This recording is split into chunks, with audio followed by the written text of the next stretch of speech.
Back in February, Jill Comfer and I, Charles Cooper, put together an Aurasma presentation for advanced users that focused on the Aurasma Studio, which is what you're looking at up here. The Aurasma app is wonderful if you're going to use it in the classroom for fairly low-level stuff, but if you really want to make Aurasma pop and sort of fulfill its destiny in your classroom, you're going to need to sign up for an Aurasma Studio account.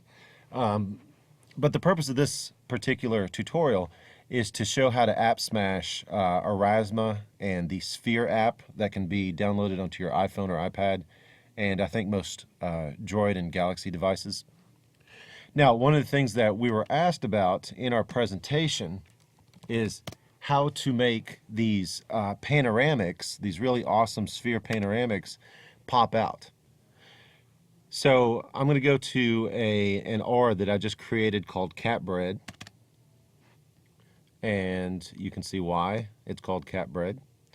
You would set up your aura like you normally would in Aurasma Studio, put in the aura details, the name Catbread, the trigger image here is the cat in the bread, and then you can't see it here, but the channel is the Thrasymachus channel. What you're going to do now is you're going to tap invisible overlay. So you're going to add an overlay. So just click here. All of your overlays will pop up. We're going to scroll down here to the bottom, click invisible overlay. Now I've already done this, so I'm getting rid of that one. Then once you have your invisible overlay, which is this clear box right here, it looks like nothing's happening, but magic is about to happen. And magic is transparent and invisible, of course.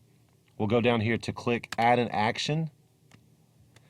And again, I'm going to get rid of it because I've already done this. I'm going to scroll down here to after a time delay of 0 seconds, I'm going to load a URL. Now, I've gotten a few questions about how do you make the Sphere app pop out. Instead of a link to this website, how do you link Aurasma to the actual pop-out screen? So what people are asking about, what they want to see is they want to see this Sphere show up on your iPad and your iPhone without all of this extra stuff, you know, the Sphere links, the commentary down here at the bottom, the stuff that kind of clutters up your iPhone because your screen is so small. Here's the magic. You go down here to your embed code, and where it says pop-up, go to HTTPS, this entire link right here, autoplay equals true, everything within the quotation marks, you're going to basically cut and paste. So we're going to go down here and you're going to see that I put the sphere.com direct blah blah blah 128 150 question mark, all that stuff equals true. Save it. And so now instead of the link being this URL up here at the top, which includes everything on this web page, and it's kind of distracting, to tell you the truth. Now what's going to show up is simply this pop-up screen, which includes only this stuff here in the visual field.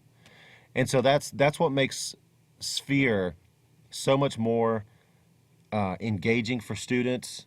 They feel like they're immersed in that area. This place happens to be somewhere in Paris. You can tell by all the water. I'm kidding. I don't know how you would tell, but it is Paris as far as I know. So once you put that embed code in here, if you click fade in, then obviously the Sphere will slowly fade in. If you want it to immediately just jump after 0 seconds, unclick fade in, and so now we have a cat with its head in some bread that leads to a Sphere of Paris, France. How fitting is that? I'm not even sure what that means. If you have any other questions, please shoot me an email, leave some commentary on the blog, or tweet me at Thrasymachus, and I'll do my best to get back to you in a timely manner. Thank you.